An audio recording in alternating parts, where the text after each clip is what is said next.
नेहमीच वर्दळ असणाऱ्या एनसीसी भवन ते आर.के. नगर रस्त्यावरील राजेंद्र नगर परिसरात मी सध्या आहे आणि आपण बघताय की कशा प्रकारे या रस्त्यावर मोठ्या प्रमाणात ड्रेनेजचे जे झाकण आहे ते उघडे राहिलेले आहेत आणि हे उघडे राहिलेले झाकण अनेक अपघातांना निमंत्रण देत असल्याचं आपल्याला बघायला मिळते। स्थानिक नागरिकांनी कोणताही अनुचित प्रकार मोठा अपघात होऊ नये यासाठी झाडांच्या फांद्या यामध्ये रोवलेल्या आहेत। एका बाजूला बघायला गेले तर अनेक वर्ष प्रलंबित असणारा हा रस्ता कोट्यवधी रुपये खर्च करून पूर्णत्वास नेण्यात आला, पण रस्ता पूर्ण झाल्यानंतर ड्रेनेजचे जे झाकण आहे ते उघडे राहिलेले आहेत आणि यामुळे अनेक अपघात देखील या ठिकाणी घडत आहेत। या रस्त्यावरून जात असताना अनेक वाहनधारकांना आपला जीव मुठीत घेऊन प्रवास करावा लागतोय। महापौरांचा प्रभाग मानल्या जाणाऱ्या या रस्त्यावर अनेक ठिकाणी ड्रेनेजचे झाकण उघडे राहिल्यामुळे अपघातांना निमंत्रण मिळत आहे। सुरुवातीला जर आपण बघितलं तर जो आर.के. नगरचा जो परिसर आहे, जो हा रोड तिथे समाप्त होतो, त्या ठिकाणी जे मोठमोठे ड्रेनेजचे जे खड्डे पडलेले आहेत त्यामध्ये स्थानिक नागरिकांनी मोठमोठे दगड घालत ते ड्रेनेजचे जे खड्डे आहेत ते मुजवण्याचं काम केलेलं आहे। या रस्त्याचे काम करणारे ठेकेदार असतील किंवा संबंधित विभाग असतील, या विभागाने या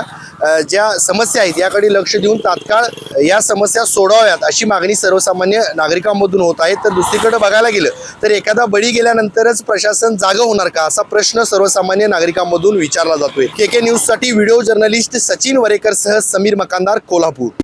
शुद्ध सोन्या चांदीच्या आणि हिऱ्यांच्या दागिन्यांच्या खरेदीसाठी कोल्हापूरकरांचे विश्वसनीय ठिकाण अनघा ज्वेल्स। हॉलमार्क दागिन्यांच्या आणि IGI सर्टिफाईड डायमंडच्या दर्जेदार मनमोहक डिझाईन्सची भव्य रेंज उपलब्ध। अनघा ज्वेल्स, राजारामपुरी 10वी गल्ली, मेन रोड, कोल्हापूर।